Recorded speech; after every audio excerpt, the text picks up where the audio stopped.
I scrambled over beside Guy. Let me see. Grasping the edge of the plywood, I pried it apart still farther. Sure enough, I could see a dark purse sprawled upside down between two floor joists. I'll get Mrs. Horton, Guy said. Wait. Tugging at the plywood, I managed to loosen it some more. Get me a hanger. Guy walked over to a clothes rack and got one. Stretch it out into a long hook. Great. Now let's see if I can. I reached down into the darkness, fishing for what I could see was a strap beside the purse. Got it. Hold the plywood for me. Like a fish on the end of a line, the purse rose up to meet us. I tugged it carefully through the opening, and we let the plywood slap back against the wall. It's a dark-colored purse, Guy said. That's the kind Mrs. Horton had. I'll get Sheila. No, wait. He looked at me puzzled. Why not? You don't suspect her, do you? Of course not. She was away that weekend. But let's keep this as quiet as possible. Get Mrs. Horton. Don't tell her what you found. Just tell her to come here. A couple of minutes later, a cheerful but puzzled Mrs. Horton entered the room. What's going on? She asked.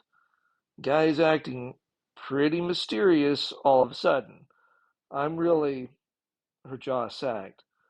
My purse. That's my purse. Where was it? Where did you find it? In there, Guy pointed. Her brow furrowed. Back in that passageway? Right. Taking the purse from me, she quickly fumbled through it, then sighed. I was hoping they'd left the money. It's gone. It's gone? I asked. Right. And my Visa credit card and driver's license. But no problem. I had the Visa account stopped right away, and I've renewed the license. She sighed and began checking the strength of the straps and brushing the dust off of it. Well, anyway, I'm glad to have this back. I've always liked it, and it's pretty clear what happened. Shirley's always too easy with the clients. She lets them roam around by themselves. One of them must have found this, grabbed the money and stuff, and just shoved it behind the plywood. She looked at us grateful. How did you figure it was in there? Guy grinned a little shamefacedly. Ah, boyish curiosity, right? She smiled back at him. There's nothing at all wrong with boyish curiosity. I'm really grateful. I wish I could thank you in some way. You can, I said. She stared at me. How? Could you not tell anybody that you've got your purse back just for a while? She blinked. Not tell anybody? Please? Why not? I was planning to go downstairs and say, Rejoice with me, for I have found my purse that was lost. I blushed a little. Well, Guy and I are trying to figure out who's behind all the Hamlet vandalism. And if we had a little more time to get our clues together, she grinned broadly. I get it. You're detecting. I nodded sheepishly. Like I say, Sherlock, she said, there's nothing wrong with boyish curiosity. Well, look, how long do I have to keep this dark? Give us a week? She nodded. And really, there's no reason I'd actually have to tell anybody at all, ever. She glanced down at her purse. But I've got to put this somewhere. I'm not leaving it lying around here. Wait a minute. She picked up a large flannel shirt and wrapped the purse in it. I'll take it downstairs under this camouflage and shove it up in the top drawer of that white cupboard in the main room. Nobody ever looks in there. Thanks, Mrs. Horton, I said fervently. Well, thank you, she answered. When she was gone, I congratulated Guy. Talk about having an influence on people. You really brightened Mrs. Horton's day. He grinned and shrugged. Clues, though, I said suddenly. We've got to look for clues. I walked over to the passageway and pulled the plywood corner away again. I saw nothing but blackness. Letting the plywood smack against the wall, I looked down.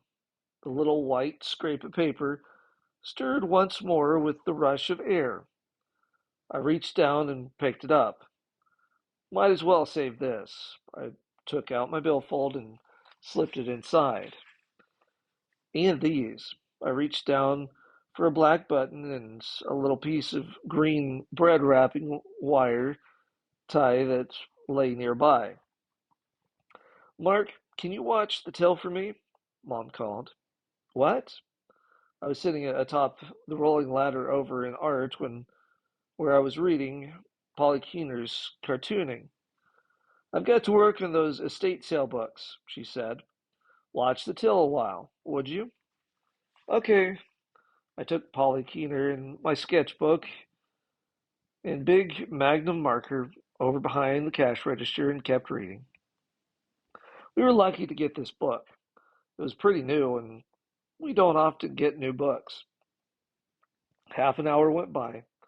Polly turned out to be pretty readable, and she had some new ideas I've never seen in a cartoon book before. Ding! I glanced up. Through the door came a woman about my mom's age. Hi, she said.